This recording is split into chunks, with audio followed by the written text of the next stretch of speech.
hier soir sur TF1. C'est le début d'une 5e vague. Le ministre de la Santé qui a axé son intervention, évidemment, sur les bienfaits de la vaccination. Au moment où le nombre de contaminations repart à la hausse depuis quelques jours, Olivier Véran qui est revenu également sur la mise en place et mise en application de la 3e dose. Florent Ferraud. Lors de son allocution, Emmanuel Macron n'avait pas clairement donné un nom à la reprise épidémique. 24 heures plus tard, Olivier Véran n'a lui pas hésité à parler de 5e vague. Ça ressemble clairement au début d'une 5e vague. La circulation du virus s'accélère, 40% de plus en une semaine. C'est ce que nous avons connu lors des précédentes vagues. La grande différence, c'est que parce que nous sommes massivement vaccinés, parce que nous avons le pass sanitaire, parce que nous respectons les gestes barrières et qu'on se protège les uns les autres, on peut passer cette vague. Depuis un peu plus d'un mois, le nombre de nouveaux cas est en perpétuelle augmentation. Cette 5e vague est différente, moins de patients en réanimation, mais un virus qui circule activement. Il n'y a plus la même corrélation entre le nombre d'infectés, le nombre d'hospitalisés, le nombre de patients RA et de décès. Probablement l'hôpital sera moins mis sous pression. Ça n'empêche que le virus circule. Le ministre de la Santé a une fois de plus appelé les Français à se faire vacciner. Les patients en réanimation ne le sont majoritairement pas. 90% des patients sont des patients non vaccinés, plutôt jeunes, la cinquantaine, et puis 10% de personnes vaccinées, alors essentiellement des personnes beaucoup plus âgées, donc au-delà de 60 ans, avec des comorbidités. Pour rappel, à partir du 15 décembre, le pass sanitaire pour les plus de 65 ans sera conditionné à une 3e dose de vaccin. Au chapitre judiciaire, à présent, le verdict dans le procès du meurtre de Mireille Knoll. Et oui, la prison à perpétuité avec une période de sûreté de 22 ans pour Yacine Mioub, le principal accusé. Son co-accusé a été condamné, lui, à 15 ans de prison pour vol. Il n'a pas été reconnu coupable d'avoir porté les 11 coups de couteau à l'octogénaire. Écoutez. J'attendais ce verdict depuis longtemps.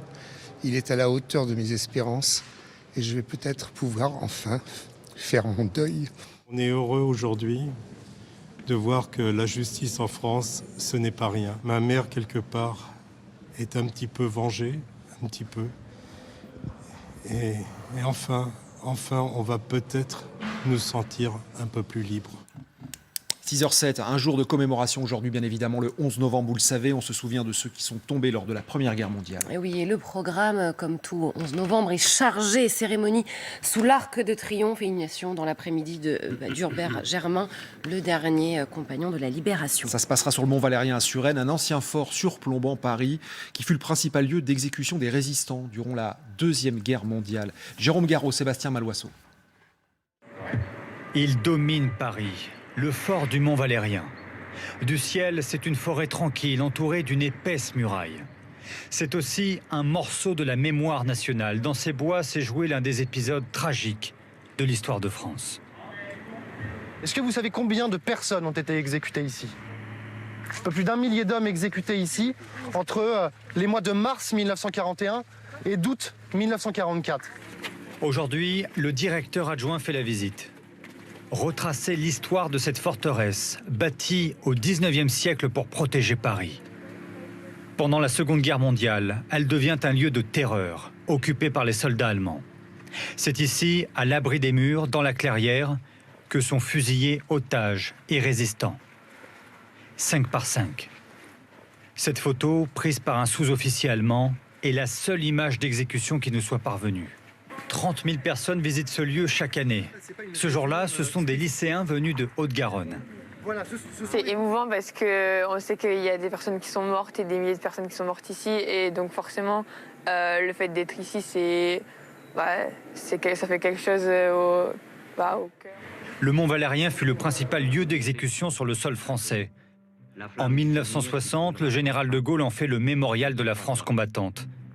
Les corps de 16 héros de guerre y sont transférés. Dans cette même crypte sera enterré le 17e héros, le dernier des compagnons de la Libération, Hubert Germain. Édition spéciale donc sur LCI, bien sûr, à partir de 9h. Thomas Misraki, Marie-Aline Méli seront là donc pour animer cette édition spéciale du 11-11-2021, donc l'hommage au dernier compagnon Hubert Germain. 6h09 sur LCI.